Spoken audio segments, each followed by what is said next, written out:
tema, ¿listo? Entonces vamos a hacer un repaso hoy de la era napoleónica, de cómo llegó y cómo se fueron dando las circunstancias. Entonces, vamos a grabar aquí.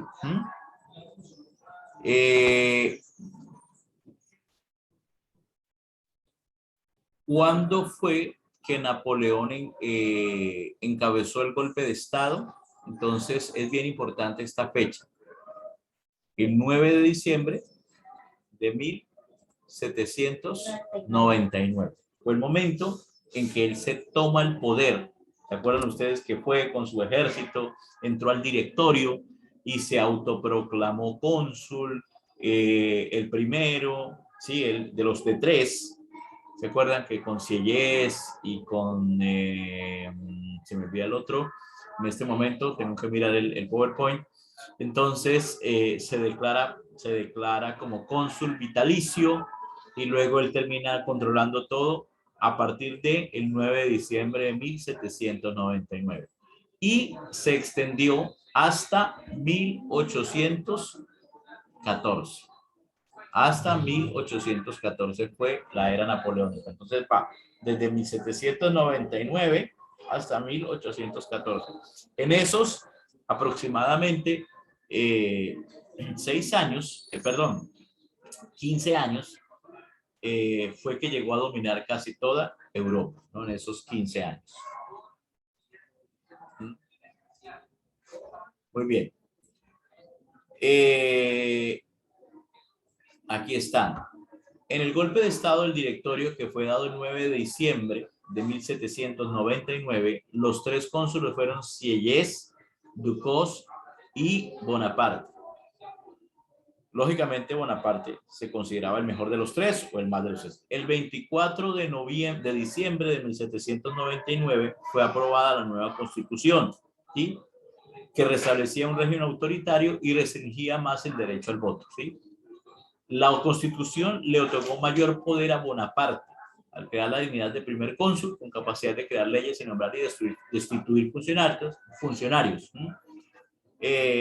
Y así Bonaparte, con ese poder, implementó varias reformas para reorganizar la política administrativa de Francia. ¿Por qué aparece este personaje? ¿Por qué creen ustedes que aparece Bonaparte y qué rol juega en la parte final de la Revolución Francesa? ¿Por qué creen ustedes que llega este personaje? Me gustaría escucharles. Porque él quería salvar, ¿así? No escuché muy bien porque se cortó desafortunadamente, pero alcancé a escuchar salvar, ¿no? Napoleón aparece como un salvador porque la situación estaba crítica. Recuerden ustedes que veníamos del régimen del terror, de una serie de problemas porque nadie tenía el poder. ¿Se acuerdan durante la Revolución Francesa que Danton, que Robespierre, que el rey Luis XVI, que quiso ver que las conquistaran y todo eso? Entonces, hay momentos en la historia, niñas, y siempre tengan en cuenta que de pronto aparece una persona, una figura que toma relevancia y que toma decisiones trascendentales, pero cuando ya tiene el poder, al principio muy bueno, pero cuando ya tiene el poder, entonces empieza a convertirse en un tirano, en un dictador, y eso le pasó a Napoleón. Napoleón salva la Revolución Francesa por su arrojo militar y por su capacidad militar, salva la Revolución Francesa cuando la quisieron retomar allá en Toulouse. ¿Se acuerdan que él mató a un poco de gente? Pues defendió la revolución con sus cañones y por eso de cabo llegó rápidamente a general, pues en un santiamén, ¿sí? A los 21 años prácticamente ya el hombre era general. Entonces era una carrera fulgurante. Él salva la revolución, pero él mismo por su genio se da cuenta de que la revolución, aunque trajo muchas cosas buenas, tenía un problema, que no había un liderazgo fuerte. El liderazgo fuerte lo ejerció durante un tiempo Robespierre, pero fue tan tiránico, fue tan abusivo en su poder, que la gente no se lo aguantó más y prefirió matarlo, ¿verdad? Porque ya él simplemente podía mandar a alguien simplemente porque no le gustó cómo lo miró. Imagínense eso, porque él simplemente decía, usted se muere sin ningún problema. No había un elemento de justicia, no había elementos jueces que dijeran, bueno, vamos a juzgar a ver si realmente esta persona es culpable. Entonces, Napoleón se convierte en el salvador de la Revolución Francesa. Y viendo él que el directorio no tiene personas poderosas, pues él llega y se hace cónsul, tomando mucho poder para sí. ¿Cuáles fueron las principales reformas de Napoleón?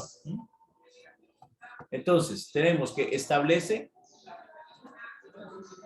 un sistema de gobierno centralista, del poder estaba en él, no en cualquier persona, en él.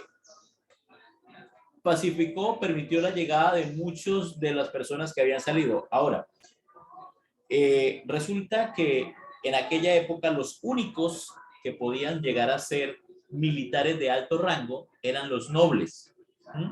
Y Napoleón se da cuenta de algo que aunque muchos no lo quisieran apreciar, él se dio cuenta. Muchos de esos militares habían huido de Francia porque por ser nobles los iban a matar. Simplemente por eso. Recuerden que en la revolución todo lo que era noble lo mandaban guillotinar. ¿Sí se acuerdan de eso o no? ¿Sí se acuerdan de eso? Sí, profe. Recuerden que como ellos estaban en contra de la monarquía y en contra de los nobles, entonces todo lo que le sonara a nobleza lo mandaba a matar.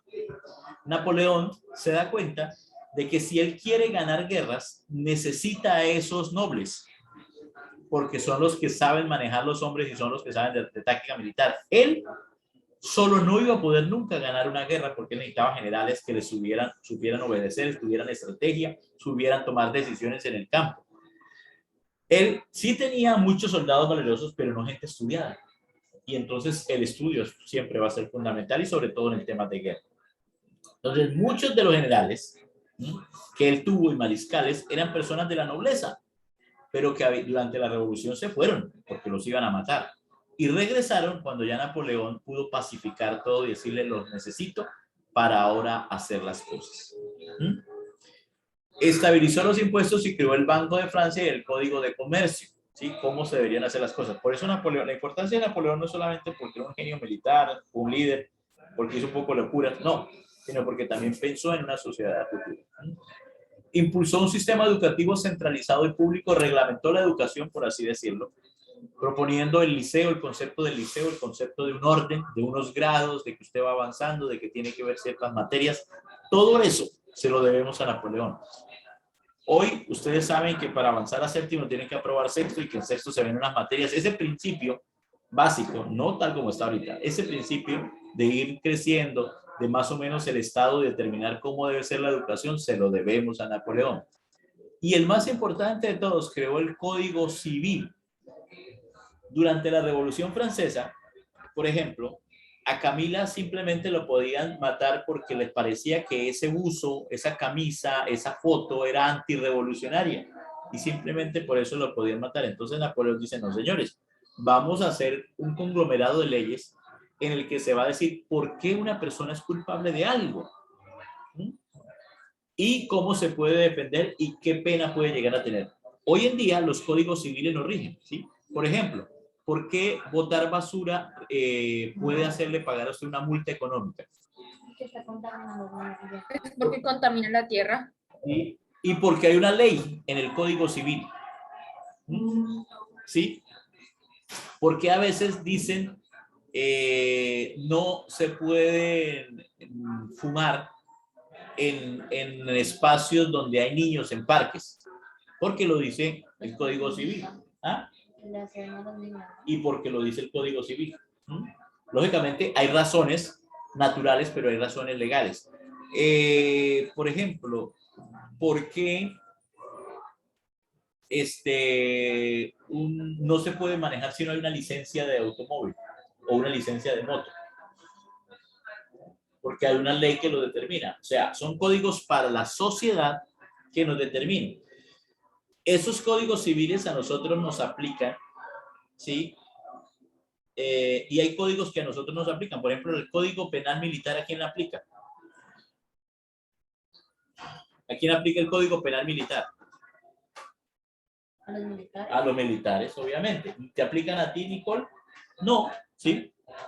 Ya, por ejemplo, el Código Penal Militar dice que, por ejemplo, todas las mujeres, miembros del ejército, sin importar su rango, deben tener un uniforme así y deben peinarse así. Eso es ley del Código Penal, ¿sí? Y que tiene una serie de comportamientos establecidos. Por ejemplo, Si usted desobedece una orden de su mamá o de su papá, cualquiera de aquí las presentes, si acaso la castigan y ya, o la regañan y pasó. Pero si un militar llega a desobedecer la orden de un coronel, de un general o del que sea, puede ir a la cárcel. Sí. Claro, porque a ellos les aplica el Código Penal Militar y a nosotros no. Qué feo. No, es simplemente es reglamentación, es disciplina. ¿Y años o meses? No, depende, todo depende de lo que haya hecho. ¿Sí? Entonces, es bien importante el Código Civil, cuyo objetivo era dar a la sociedad francesa unas reglas que regularan la conveniencia, porque recuerden que veníamos de una Francia loca, convulsionada. No había leyes, cada quien decía quién se moría, quién vivía. Recuerden ustedes que Robespierre podía mandar a matar simplemente porque no le parecía. Cualquier cosa que a él no le parecía, de una vez decía, no, este es digno de muerte y lo mandaba a matar. Dijo Napoleón, no, no, hay que ver unas leyes por las cuales se juzguen a las personas. ¿Sí? Imagínense que sacaran, ¿se acuerdan ustedes que se quiso sacar una ley en Colombia hace un tiempo en el que si usted manejaba una moto y quería llevar a un parrillero tenía que tener inscrito quienes podían manejar la moto? Sobre todo se dio en zonas donde había mucho mototaxismo. Y entonces la gente se hizo marchas y dijo, no, es que yo puedo llevar en mi moto, es mi derecho llevar a cualquiera, ¿sí?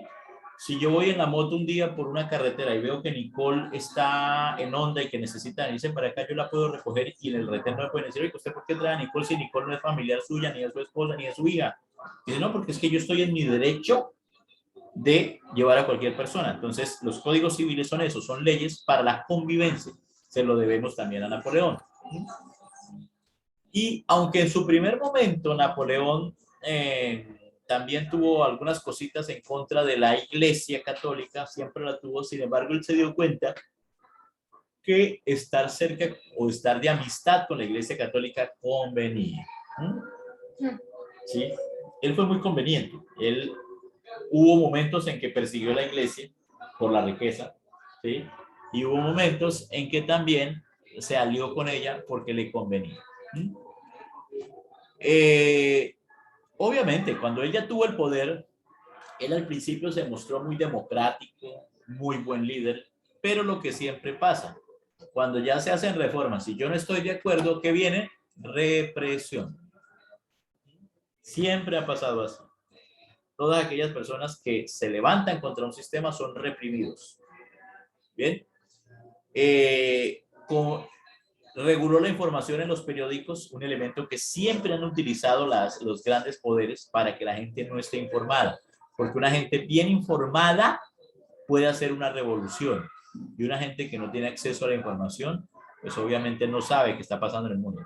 Si ustedes van, por ejemplo, ¿por qué en Venezuela, por qué en Cuba, por qué en Corea del Norte se restringe la información? Bueno, para que la gente no sepa lo que está pasando.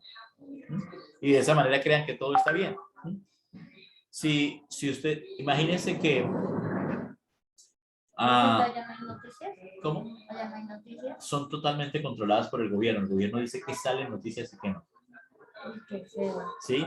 Se restringe totalmente. Ahora, hay grupos que sin tener restricción de prensa lo hacen porque les conviene, que es el caso colombiano.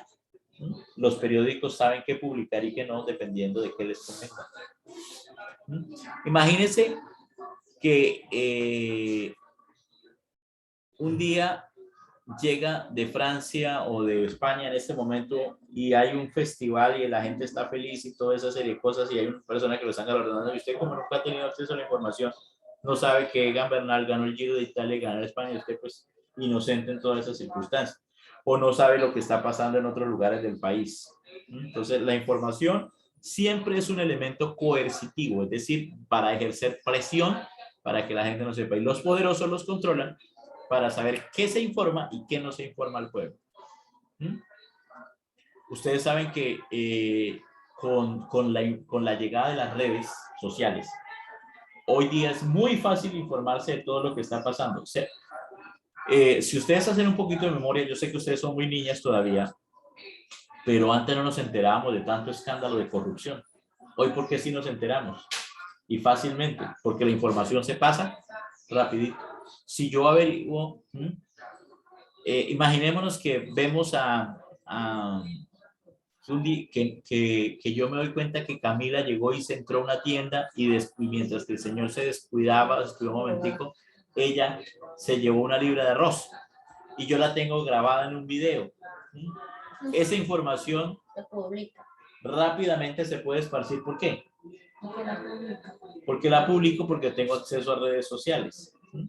Si no tuviese acceso, si estoy controlado, pues obviamente no puedo hacerlo. Entonces siempre ha sido un elemento de control. Con la excusa de defender de las conspiraciones y la nación, Napoleón solicitó más poder y en 1804 se corona ¿qué cosa? Emperador. Emperador. Ustedes saben, le conté la historia de cómo Beethoven, en su gran admiración por Napoleón, le había compuesto una sinfónica y toda la cosa. Pero cuál fue su decepción cuando se enteró de que Napoleón, imagínense que Beethoven nunca se hubiera enterado de la coronación de Napoleón porque ninguno le hubiera informado. Pues él siguiera convencido feliz de que Napoleón era un gran personaje y resulta que ya se había convertido en un monarca que era lo que él tanto odiaba, una tirana. ¿Qué hubiese pasado? Hubiese pasado la historia de que esa sinfonía, la número 5, que llamada la heroica, hubiera pasado la historia no como la heroica, sino como la gran sinfonía a Napoleón, porque él no se enteró de las cosas. Pero él se entera y dice, no señor, no se merece y demás. Bueno, entonces, de 1799 a 1804 se llama la época del consulado. El consulado, donde Napoleón fue el principal cónsul, junto con Sieyes y junto con Ducos, pero esos personajes los saca luego él, y luego viene la segunda jornada o los segundos periodos de él. El imperio. ¿Por qué se llama el imperio? Porque hay un monarca, un emperador. ¿Cómo se llamaba ese emperador? Napoleón, que se había coronado ¿en qué año? En 1804. En 1804 se había coronado como emperador. Bueno, entonces ahora cambió sus ideales. Ya había organizado Francia, ya había puesto el Código Civil, había organizado el Liceo para la Educación, todo está bien. Entonces ahora se le viene una loca idea a Napoleón. Dice, yo quiero conquistar y hacer de Francia una gran nación. ¿Y qué se dedicó a hacer? Pues a pelear, a hacer guerra para conquistar. Y ese proceso se había iniciado en 1792, pero más como un proceso de defensa o de recuperar lo que se había perdido a causa de la ineptitud de los líderes franceses, de los monarcas, y luego con la revolución. ¿Cuál era el objetivo? Dominar toda Europa continental, derrotar a Inglaterra, que en ese momento era la potencia, y mantener una gran nación francesa que dominara. Siempre el deseo de todos los personajes en la historia después del Imperio Romano fue volver a tener otra vez otro imperio como ese romano, poderoso, grandioso, que nadie osaba meterse con él, que aplastaba a todo territorio, a todo ejército, a toda nación que se enfrentaba, los acababa, literalmente los acababa. Entonces Napoleón también, siendo ya emperador, dijo, pues yo también quiero lo mismo. Y para el año de 1806, ¿sí? Después de la famosa batalla de Austerlitz, que se dio en 1805, un año después de coronarse, pues él era el dueño de Europa continental. Pero recuerden que siempre tuvo un enemigo que no pudo dominar. ¿Se acuerdan cuál fue? Rusia. No. Inglaterra. ¿Cómo? Inglaterra. Porque Inglaterra era una isla. Inglaterra. Sí. La potencia que él no pudo dominar fue Inglaterra, porque Napoleón era muy bueno en tierra, pero en el mar los mejores eran los ingleses y nunca pudo, ¿sí? Nunca pudo contra los ingleses, ¿sí? Entonces, la gran potencia que dominó, y Inglaterra siempre tuvo mucho poder por eso, mientras que a Francia podían invadirla, mientras que Alemania, Rusia, de por sí, pues Napoleón invadió todo eso. Acabó con grandes naciones. Inglaterra siempre estuvo resguardada porque el mar la cuidaba. Nadie se le podía meter allá. Y el que intentaba, pues los ingleses, por ser tan buenos marinos, por ser de una isla, pues siempre ganaron. Hubo batallas contra ellos para tratar de quitarle la hegemonía, como la de Trafalgar, y siempre ganaron los ingleses. Entonces, En 1806 él dominaba el mundo a su antojo. No había quien se le enfrentara. Había acabado de ganar en Austerlitz de una manera maravillosa, como ustedes lo vimos con ustedes, a Prusia, Austria, Inglaterra ¿Rusia? y Rusia. Prusia, lo que es Prusia es más o menos gran parte de lo que soy Alemania. Austria, lo que soy Suiza, Austria, un poquito de Hungría, República Checa, por ahí. Rusia, pues la que ustedes conocen, que más o menos se ha mantenido similar. E Inglaterra, la isla. Entonces, los había derrotado, había hecho con ellos lo que había querido, como vimos en Austerlitz, que él dijo, aquí les doy sopa y seco. Les ganó, él era el dueño del mundo para 1806. Pero seguía ese enemigo allá haciendo una tallita para él, Inglaterra. ¿Cómo quiso dominar Inglaterra? Bueno, dijo, vamos a imponer un bloqueo a Inglaterra para que ningún barco le lleve mercancía a ellos, y cuando yo los tenga dominados, entonces los voy a poner mis términos de rendición. La idea de Napoleón era que los ingleses se rindieran, no enfrentarlos en el mar, que se rindieran. Obviamente, la revolución sí sirvió para que las ideas revolucionarias se expandieran por Europa. Eso se lo debemos a Napoleón, porque cuando él empieza a ganar, las ideas de la revolución traspasaron la frontera francesa, debilitando pues obviamente monarquías y feudalismo. Por eso es que, por ese miedo a Napoleón y a las ideas de la revolución, fue que en 1805 se le enfrentaron en Austerlitz perdiendo, y en 1814 se le enfrentaron en la batalla de Leipzig y de Waterloo, que también vimos, y ahí sí ganaron. Sobre todo en Waterloo. En Leipzig no ganaron, pero en Waterloo sí ganaron, ¿sí? Y para de esa manera detener la expansión napoleónica y evitar las reformas políticas y sociales, porque donde iba ganando Napoleón se imponían las ideas de la revolución. Entonces aquí tenemos este mapa que resume precisamente. Francia en 1789 era solamente este territorio en verde. A 1792 estos territorios los había ganado. A 1804 estos territorios los había anexado parte del territorio italiano. Países aliados eran España, la Confederación del Rin, Suiza y el Reino de Italia. Y estados independientes aliados que llegaron luego a hacer guerra contra ellos. Tenemos aquí el Imperio Ruso, tenemos Inglaterra, tenemos Austria. Por aquí hay otro imperio que se debió haber visto el año pasado, el Imperio Otomano, que eran islámicos. ¿Sí? ¿Hasta dónde llegó el Imperio Napoleónico?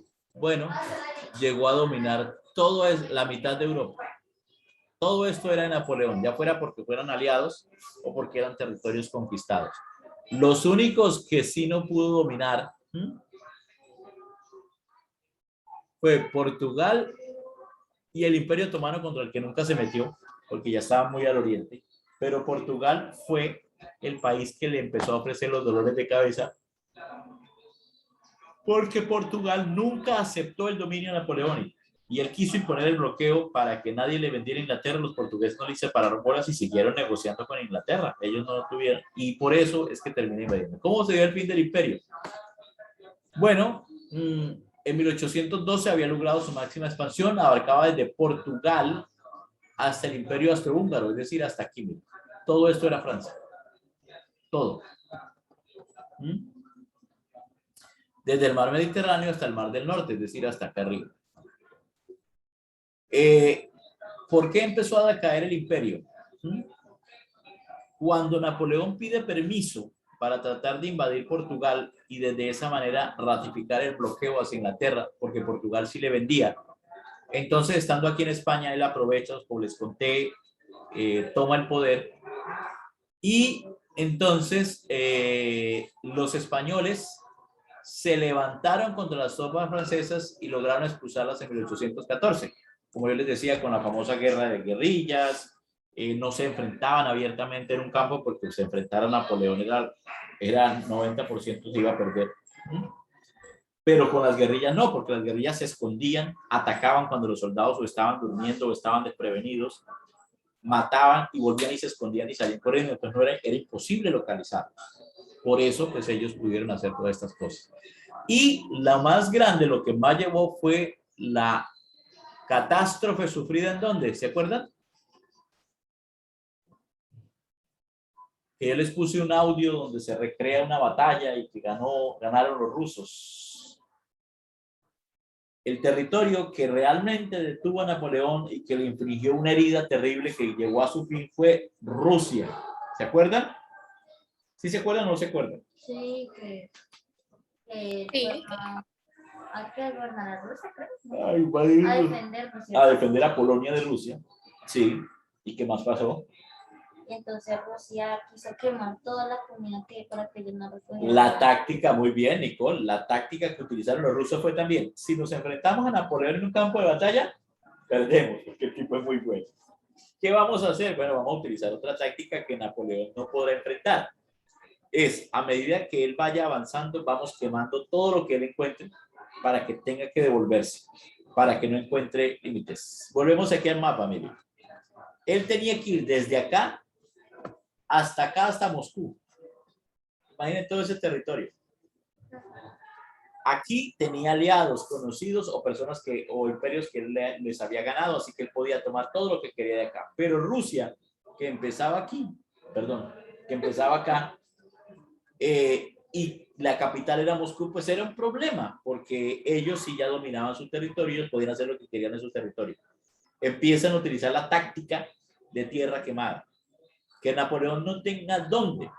Y eso retrasó su llegada a Moscú y luego apareció el general que más le ha ayudado a Rusia a ganar las batallas, el general invierno.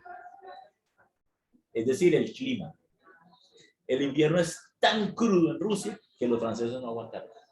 Y muchos murieron de frío antes de incluso pelear, antes de incluso poder llegar a Moscú. Fue la cosa más terrible. Se calcula que más o menos en esa invasión se perdieron entre heridos, muertos en combate y muertos de hambre y frío, casi 400,000 soldados. ¿Sí? Mucho más de los que murieron en Colombia por la pandemia. 4 veces más los que murieron en Colombia por la pandemia. En solamente una campaña a Rusia.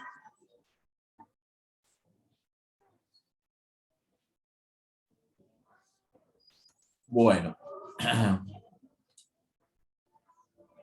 ¿Me están escuchando, chicas? Veo aquí la conexión como un poco inestable. Sí. Sí, Bueno. profe. Después de que Napoleón llega de Rusia totalmente derrotado, no porque realmente le hayan ganado una batalla, sino por tantos hombres que perdió, por el invierno, por no tener provisiones, por el hambre y todo eso, se es aprovechada la situación por Inglaterra, Prusia y Rusia, que conforman una nueva coalición y se une también Suecia y Austria. En la batalla de Leipzig marcó el comienzo de la retirada de Francia de los reinos ocupados y estos resultaron, al verse libres, restauraron sus antiguas monarquías. En 1814, los ejércitos aliados invadieron Francia. Napoleón abdicó en favor de Luis XVIII, un descendiente de Luis XVI, el antiguo monarca que había sido decapitado.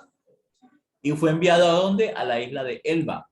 En la isla de Elba es lo que sucede en la famosa película que vimos, ¿no? El Conde de Montecristo. Firmó el Tratado de París en mayo de 1814, en el que Francia devolvía o entregaba todos los territorios conquistados desde 1792, lo conquistado por Napoleón principalmente.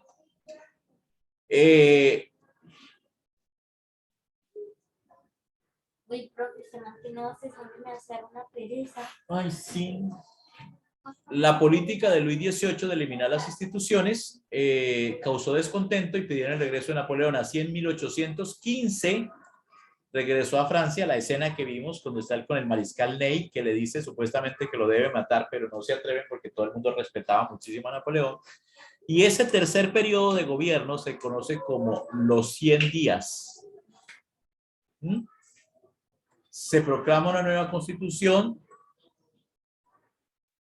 para tratar de conciliar. Napoleón era muy astuto y él sabía que si seguía dándose las de único rey, que el único que ostentaba el poder y demás, no iba a ganar nada, entonces hace unas concesiones, pero las naciones se habían reunido nuevamente, los que la habían logrado hacer mella en Leipzig, y en Waterloo en 1815, ¿sí?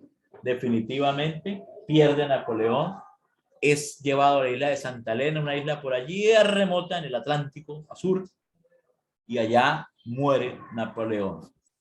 En el año de 1800, ¿qué? ¿Se acuerdan? No, Napoleón cuando murió. A ver, miren sus cuadernos rápidamente. Ay, 1821. 1821, posteriormente se encontró que Napoleón fue envenenado con arsénico, o cianuro poco a poco, o arsénico, en su tumba. Hay una tumba, la tumba de Napoleón, la tumba en su honor, está en un sitio que se llama Los Inválidos. Ya les voy a mostrar aquí cuál es ese lugar.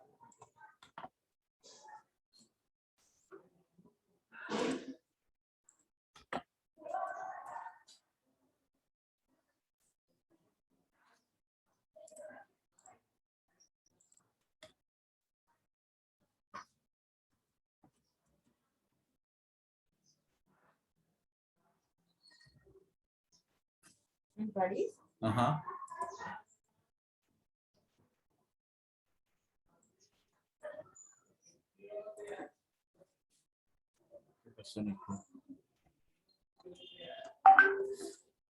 Tengo frío. Ustedes voy a dejar acá de compartir para mostrarles aquí las fotos. Este palacio, aquí en esta foto que ustedes están viendo, se encuentra, esa es la tumba de Napoleón en Los Inválidos, que es este lugar. Qué tumba tan rara. ¿Ah? Este es el palacio de Los Inválidos, donde se encuentra la tumba de Napoleón Bonaparte. Y esto aquí adentro es donde está la tumba del famoso Corso. Y con eso, pues terminamos el tema que tiene que ver con Napoleón y quedamos listos para la evaluación. Recuerden, tengan en cuenta, lean bien su cuaderno, cuando fue Austerlitz, cuando fue Waterloo. ¿Va igual a evaluar fechas? Esas fechas que mencioné. Cuando fue la batalla de Waterloo. Sí, solamente años. No voy a pedir meses o días, ¿sí? Sino años. De cuándo a cuándo fue la era napoleónica, cuándo ganó en Austerlitz, cuándo se coronó emperador, cuándo perdió en Waterloo y que es enviado definitivamente a la isla de Santa Elena, donde muere. Pregunta, chicas. No. ¿Todo bien? ¿Todo entendido? No, señor. Bueno. Entonces, nos veremos el lunes, Dios mediante, para la evaluación del tema de la era Napoleón. Chao, profe. ¿Listo? Laurita, ¿listo? Angie, ¿lista? Nicole. Chao, profe. Bueno, se portan muy bien. Recuerden Sí, que el lunes es evaluación de octavo. Voy a colocarla aquí, programarla en mi...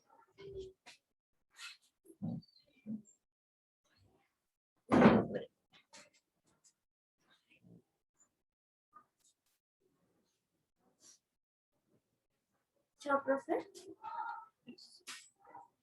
Voy a escribirles acá. Ya quedó solo. Ya.